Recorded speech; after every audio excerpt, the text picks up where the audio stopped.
seen everything.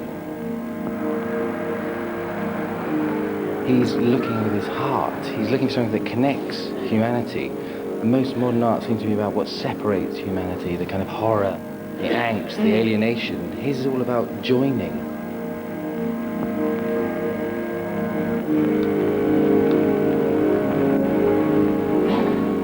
His greatest photographs really are the ones which are capturing this millisecond from out of hours, that exact position out of millions you could choose from, what he calls in his book the decisive moment. And this is a skill he had which no other photographers had to the same degree.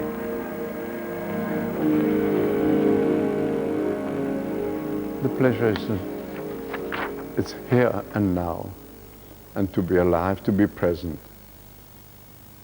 Feel the pulse of everything and so on. But I found this in my papers by Francis Bacon. I don't know where it comes from.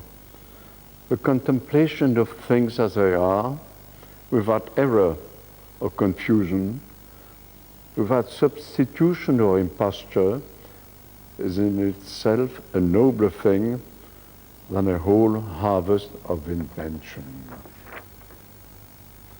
Huh? That's a respect of reality.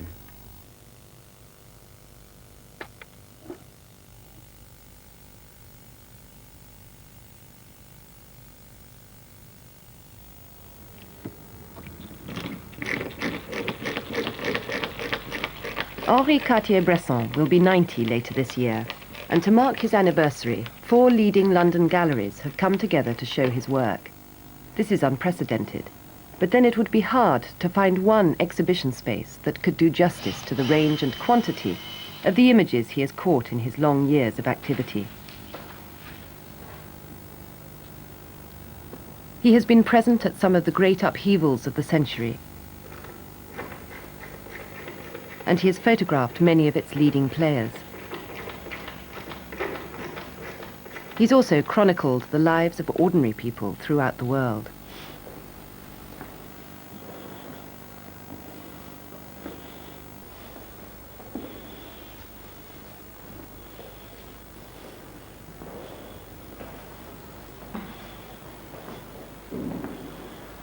Oh, there's too many things I remember. There's nothing to say, what can I tell you? And the Louvre, there. Just a floor underneath by Monet. And Cézanne went there, and Renoir, who were friends of Choquet, who lived there. And also you've photographed and you've drawn from here, haven't you? Yes, yes. They cut all the trees because they were dying. And photography is nothing more than instant drawing for me. Oh, incidentally, I want to show you something. That's a brother of my father, who was a very good painter, and he got killed in World War I. He was 30. An excellent painter.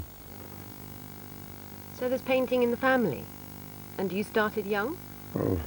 14, 15.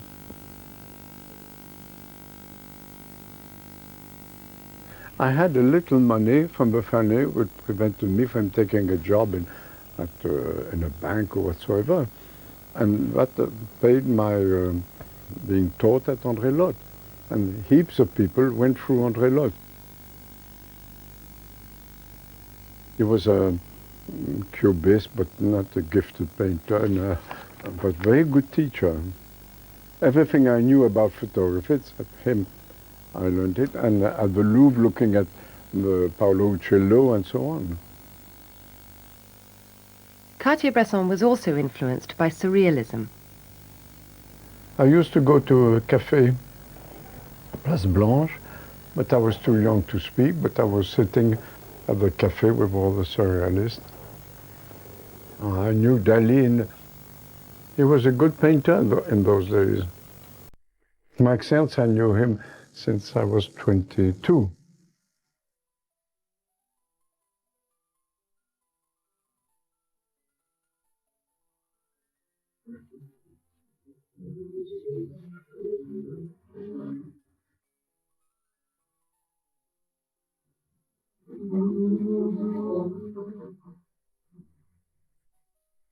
In my early paintings, I was impressed by the attitudes of a surrealist.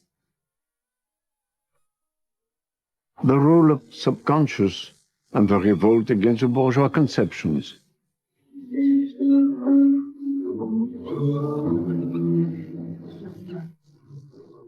I went to Africa. Oh, I was a bit fed up with all the theoretician attitude of André Lhote. And the end of a love affair. I'm fed up with Europe and the white world and so on. I spent a year there. And how did you occupy yourself in Africa? At night. What's this? I set the lamp and I was shooting. Selling the game. Shooting animals, not shooting animals. Sure, yes, and selling the game in the village. And the conception of the Africans of working is not at all the same as ours. Much more reasonable. Work, work, work, work. Occupation is beautiful.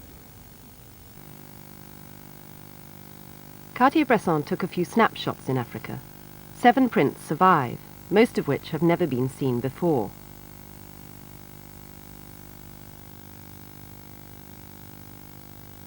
But he wouldn't have called himself a photographer.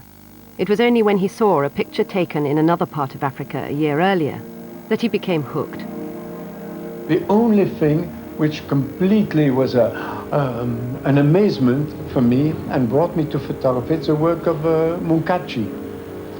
When I saw the photograph of Munkachi of the black kids running in a wave, I couldn't believe that such a thing could be caught with a camera. And when I saw that, I said, damn it. I took my camera and I went out in the street. Leica? But there's no Leica. Where's a Leica? Well, I took maybe my best pictures with this. Cartier-Bresson bought his first 35mm Leica in 1932. It was a new kind of camera, small, quiet, lightweight, and with a viewfinder which offered a clear image of what the camera was seeing. And he liked its rectangular format. The proportion is beautiful.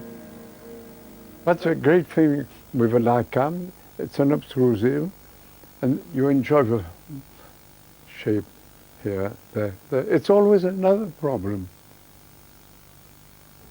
The relation is correct. It's not. And it's an intuition of... You're always on a tightrope. It's my pleasure, like this, to shoot properly, bang, and not recut and all these little things. That's my pleasure, just like I'm like a hunter. He doesn't like if a partridge to go out like this and die in the bush. It must be right.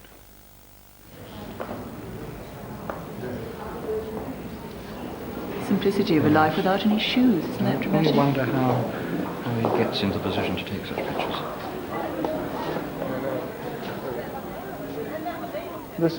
It's mere luck, photography, it's just luck.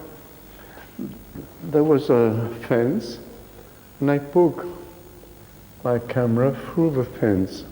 That's why it's not sharp here.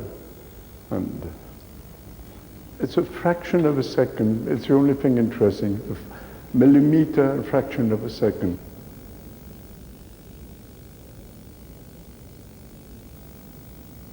This is the only one without a black border. Because it's not the whole frame. All this is out of focus because I couldn't poke my camera completely. It's a fence that just like this. So this is out of focus here. Others, all the others have a little frame. That means a limit.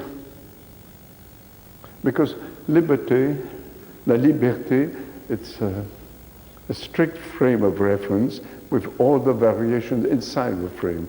But liberté is not contracted. And it is a structure which is essential.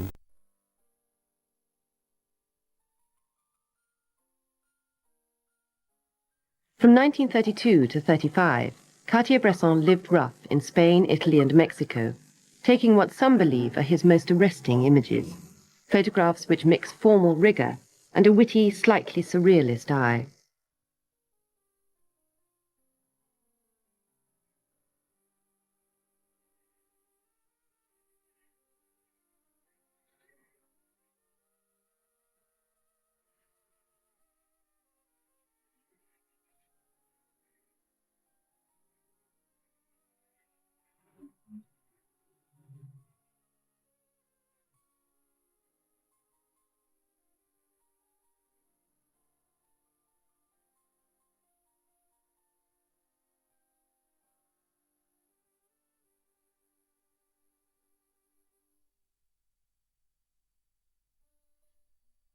This is so strange. I don't really get it. Well, I remember very well. We were in a desolate farm with a friend of mine, painter. The hacienda was empty, and we saw this cupboard with shoes, and shoes had the shape of a heart. I don't know why. I don't do mise en scène, but yes, I told Nacho, andale, like this, and that's all. I'm formed by surrealism, and all this comes out. But there's no explanation. Cartier-Bresson had his first exhibition of photographs in Mexico and went on to have another at the Julien Levy Gallery in New York. But in New York, he became intrigued by the possibilities of the moving image. He studied filmmaking under Paul Strand, and on returning to France, approached film director Jean Renoir. I came back from America, and I showed Jean Renoir a little book of things I printed myself, of photographs, yes. And he took me on the site of these pictures. He took me as assistant. Cartier-Bresson first worked with Renoir on a propaganda film for the left-wing Popular Front.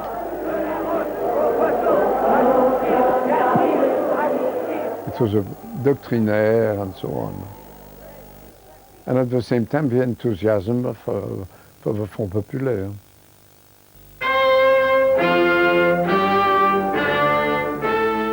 In 1936, along with many intellectuals on the left, he set off for the Civil War in Spain. There he co-directed a long film promoting the work of the medical services on the Republican side. He filmed these scenes himself. One of his best-known photographs, taken 3 years before the war began, is often mistakenly read as an image of the war.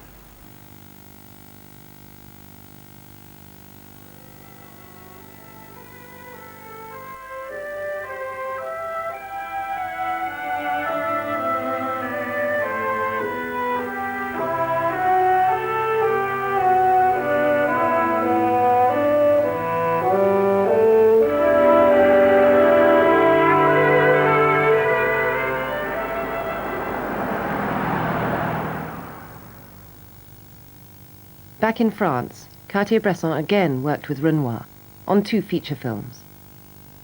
I've been in La Partie de Campagne.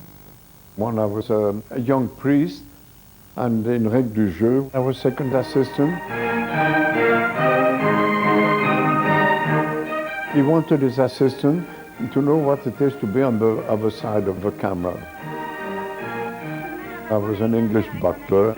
Au lieu de la gêne, il n'y a pas de plaisir. Ah, qu'est-ce que vous en pensez, monsieur And Corneille?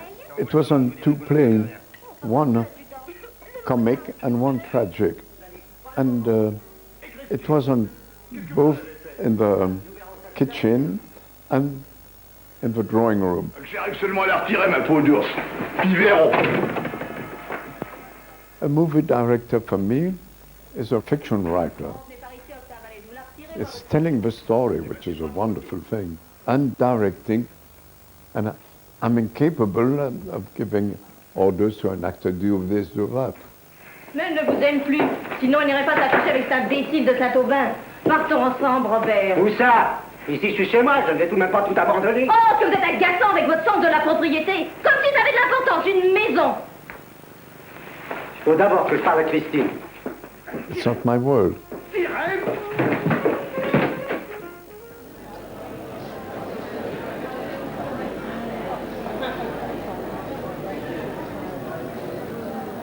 Cartier-Bresson had continued to take photographs. For a while, he had a job as a staff photographer on a French daily. And in England in 1937, he took photos that were made into his first substantial picture story. Here we are at Epsley Gate, the south end of the East Carriage Drive. There's a mixed infantry band playing just below us.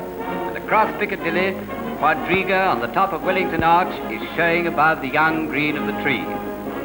Crowds are being marshalled by the... George VI's coronation was the first big event to be filmed by the BBC. Those 8 magnificent greys drawing on that almost unbelievable stagecoach. But while the television cameras were trained on the royal route, Cartier-Bresson turned his back on the King and Queen and focused on the crowd instead.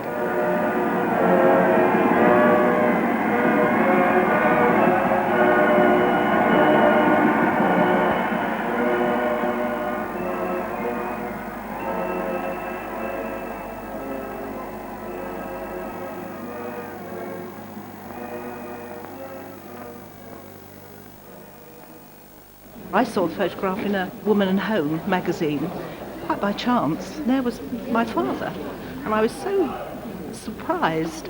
Anyway, I got on the telephone to my sister immediately, and I said, "Yeah, I've just seen Dad in Woman and Home," and she said, "You know." I was only about, I don't know, 3 at the time. This one, I think, was when he first joined the police. But he does look rather as though he's aware that somebody's taking his photograph, doesn't he? Because he looks quite posed to me, or poised, I should say. Quite handsome, actually.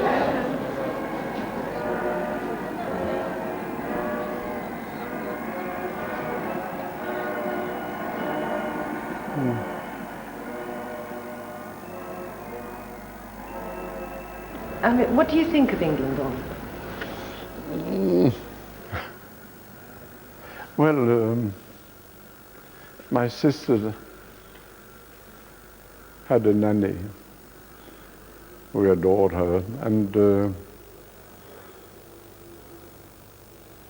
when she came home, I was 10 and she was 20 or something. One of these girls who lost their fiancé at World War I, and I always wanted to look under her dress. And she said, for shelter, yes, but nothing more.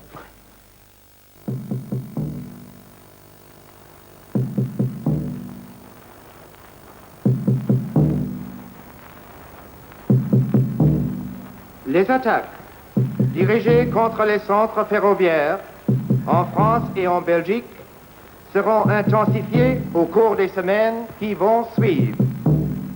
Il s'agit de disloquer les moyens dont disposent les...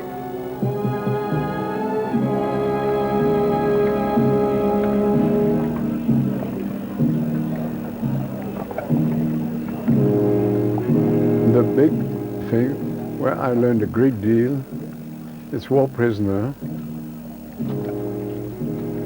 I've done about 30 different jobs in the railroad to push the stones between the rails and the wooden planks. which is quite tough. And I work in cement factories, crankshaft, submarine, and so on and so on and so on. And each time, just trying to find the right place where to escape.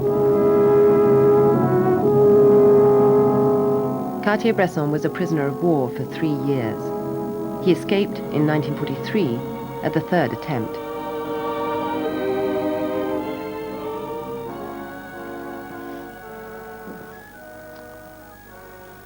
Well, all this, there's a book with all these photos, and it's dedicated to friends of mine. I was hiding in their farm. And I left them after working the farm for, it was escaped prisoners, Jews, people who didn't want to work in Germany, and we started planning to have arms. And I wanted to go back because my nationality was escape prisoner. I wanted to go back and work in Paris in the underground. And in Paris, in the meantime, I was taking photographs of Braque, Matisson. And when I went back to the farm, I found out that 2 people who had visited the underground landing place where piper cubs were coming once in a while, but one of them was a stool pigeon, and all my friends, they were sent to Buchenwald. 2 or 3 days later, or earlier, I wouldn't have a pleasure to be here. So that's why I dedicate it to them and to all those who've been fighting during the war.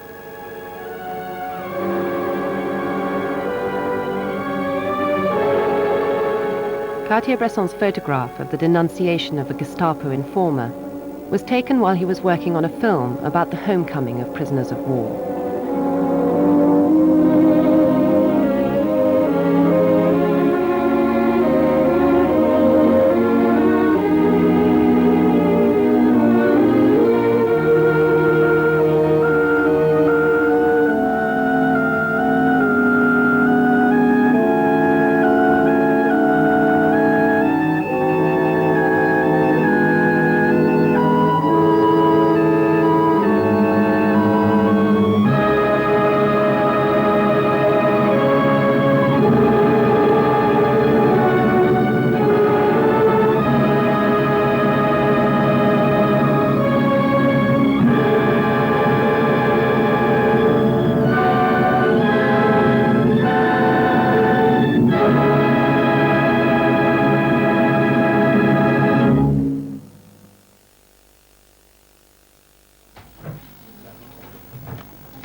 Two years after the war ended, a group of photographers got together to form a cooperative photographic agency called Magnum.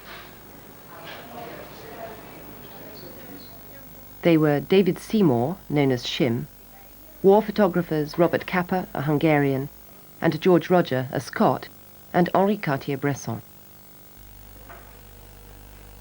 Magnum now has offices around the world, and for 50 years has been a highly influential force in photojournalism. One of the first women to join Magnum was Eve Arnold. There was great excitement among the men because they had just come out of the war, and the sense all over Europe and all over the world was that they were going to build a better world. They wanted their own autonomy, they wanted to be able to shoot what they wanted to shoot, the way they wanted to shoot it, and they wanted it to be good. Shim made all the bylaws of Magnum, and he was a more sensitive photographer than Kappa and I together.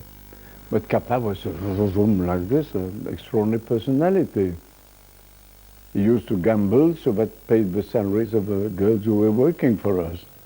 And there was no quarrel between us three. And George and us were in the same community of feeling.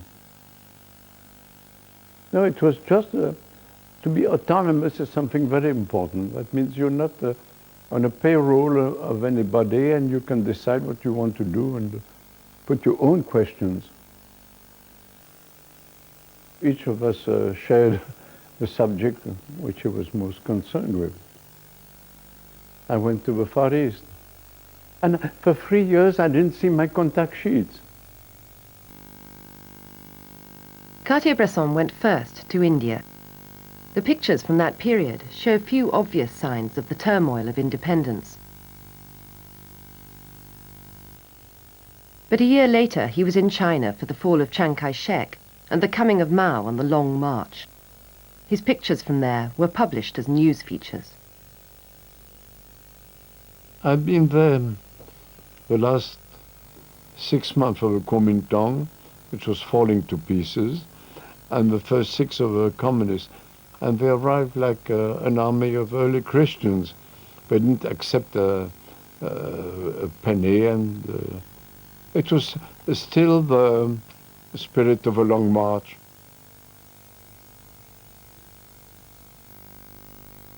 Back in India, later in 1948, he photographed Gandhi. Shortly after his session with him, Gandhi was assassinated.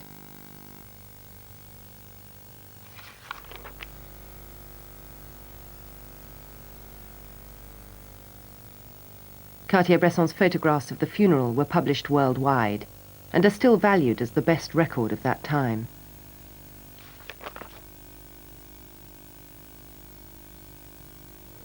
What's in the boxes? It's a morgue, but a living morgue. It's all what we've done for years and years and years and years. And so it's very lively because there's some very good stuff in it, but probably many peelings because the contact sheet, once in a while, was a good picture. But everything is kept there. Photographs have been taken last week, maybe, and others, 1947. Hey, come on, hey! Hey. Salute, compañero. I forgot my knife at the club. Tonight I'll have that knife of yours. Okay, I go to get a bottle of vodka. Some fish and chips. Quick. Come on.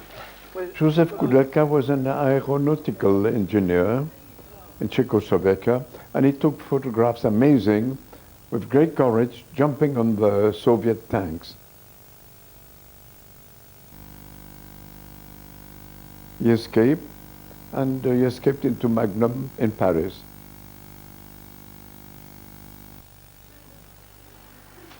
He's mad, he has a passion for painting, and is a real friend. He's a Slav. So this is quietly waiting. Some of the boys are alive, some are dead, and some people are dead while they're alive also.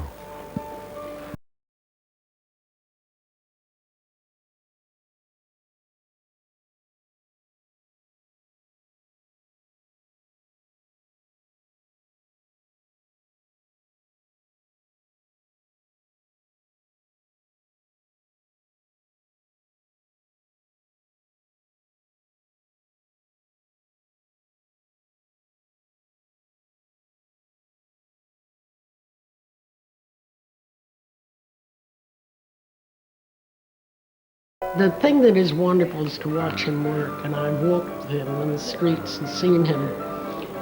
He moves with great speed, he sees instantaneously, and he does a sort of little ballet, like a little dance. He rises on his toes, the camera goes to the eye, the click comes, and you don't even know you've been photographed, and he's off to the next.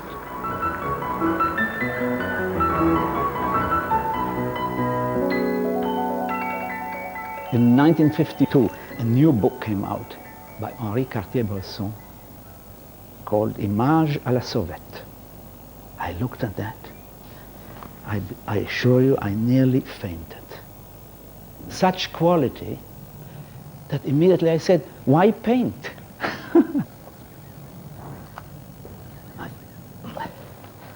This one, which is of course inspired by Seurat. Why? Well, I mean, it's inspired by Seurat. Why did it strike you? Because to see photography through the eyes of painting is unusual.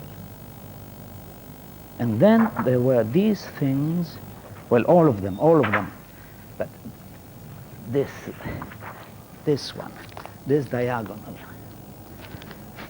so that someone could see in a fraction of a second the structure, not the image, the structure is very rare.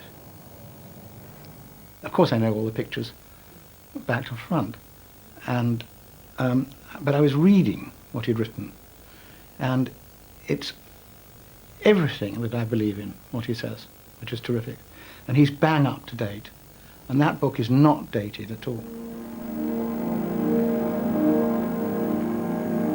To me, photography is a simultaneous recognition in a fraction of a second of a significance of an event, as well as of a precise organization of forms which give that event its proper expression.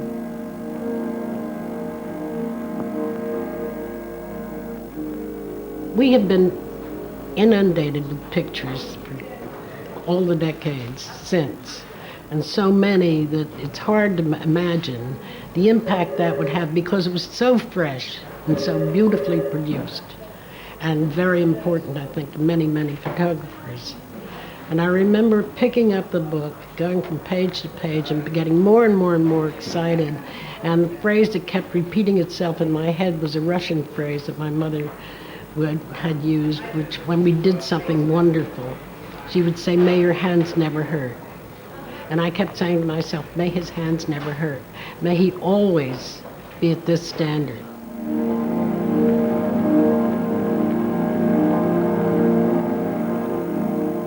I took this a fortnight ago. It's all the traces of a ski. I don't like deep blacks and dramatic. The drama should be in the picture if there's any, but not in printing. Printing should just respect values, that's all. It's about not distorting too much. Ah, yes, I don't like distortion. People, I know, say, as criticism, and criticism is always interesting, say, oh, it's a classic. We were certain like this. But I love manierism, which is twisted, and it's interesting, but it's not my world. You mean you're criticized for being classic? Yes, yes. I think it's true that there is a kind of fashion or conviction in our so-called art world, among art students and others, that you must shock, that you must emphasize always the seamy side of life, and that to do anything else, to do something pleasant, would be a concession and would be in a way meretricious. With Cartier-Bresson's photographs, you have the whole range of subjects. You have tragic photographs, you have accusatory photographs, and social protest, but at the same time he is open to the beauty of the world, to the charm of the world, and to the humor of the world, without feeling embarrassed or feeling that he is meretricious because he shows us a smiling child or a beautiful girl. He doesn't admit of a difference in rank in human beings. That is very important. He is, in other words, a humanist. For 20 years after publication of The Decisive Moment, Cartier-Bresson continued to work as a photojournalist, providing material for the big picture magazines which thrived at that time. Using a camera is for me keeping a diary, a visual diary, just like some writers keep a journal. So in that sense, I'm a journalist. But picture stories, news stories, Have never been my aim. Some people think it's bad that we no longer have an extended caption to a picture like this, which will explain to us all about how at a certain time the Kuomintang government decided that they would release a certain amount of gold to the population because paper money was becoming useless. And this is one of the queues at one of the banks in Shanghai, 1948. All that sort of local detail is rather left out of modern captioning. And we can, of course, look up the old books and find all this stuff. It's not been censored out of existence, but the pictures take on other lives, you know. They become vehicles for the imagination.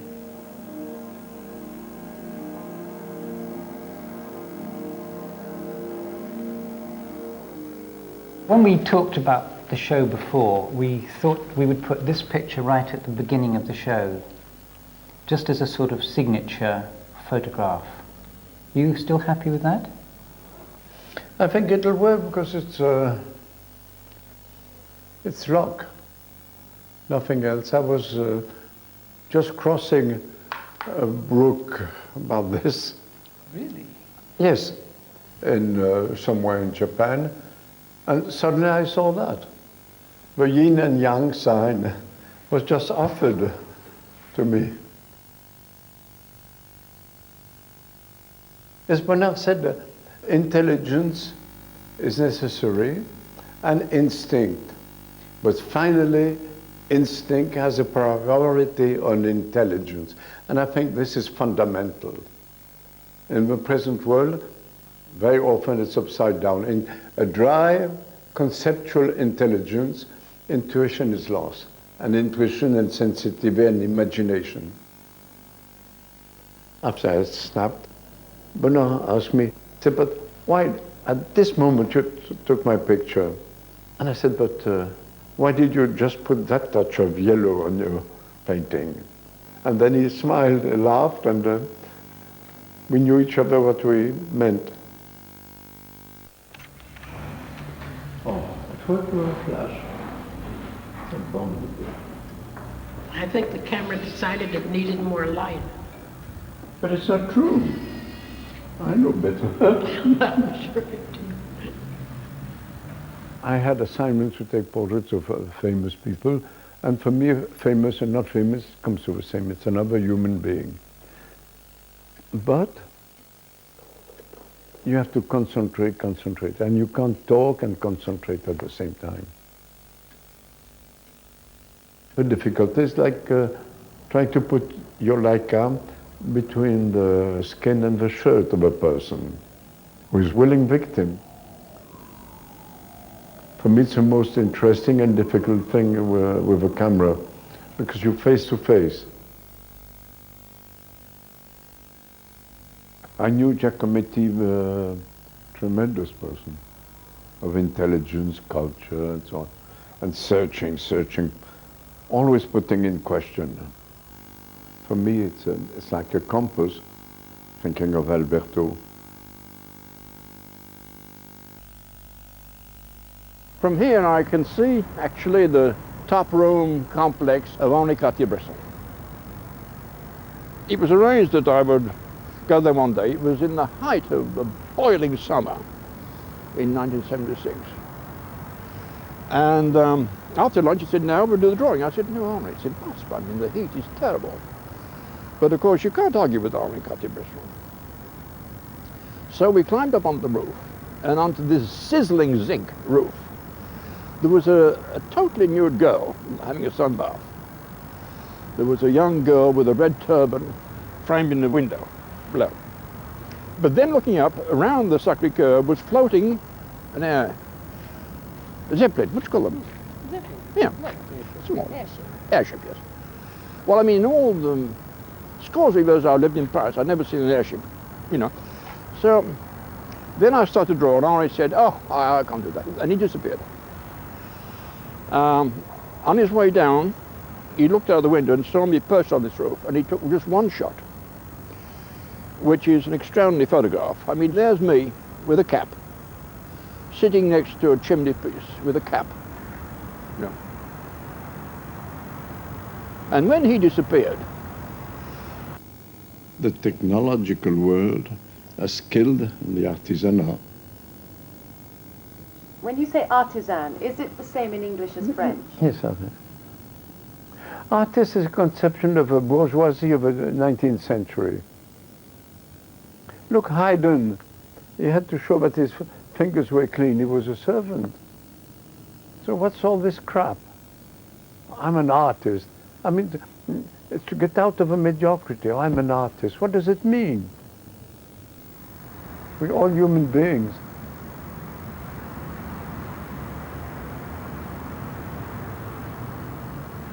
I'm extremely grateful of this exhibition and the reaction of the public.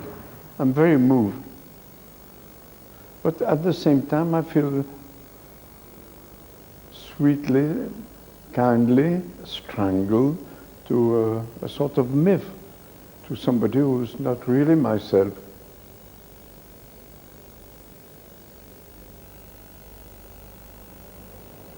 What can we say? Nothing. Silence. Question the faces.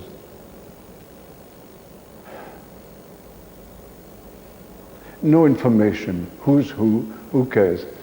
Information has nothing to do with imagination or culture. And one should look, question, and that's all. And this morning at 2 o'clock I woke up thinking of what we're going to do and say and all this, and at an end I didn't know. I couldn't sleep, and I was wondering, not to say stupidities in front of all these people. And I thought, I'm going to listen to the BBC. And then I got the answer. You know what I heard? Permanency. What is permanent? One thing permanent is a spiritual world, the world of Giacometti. It's a spiritual energy which is permanent. Everything is just mere chance. And the joy with the camera is to pick that chance, to be available. And finally communicating, and I'm happy that it's here, and people should say why they like it, why they dislike it. What do you say to people who call you the greatest photographer of the 20th century?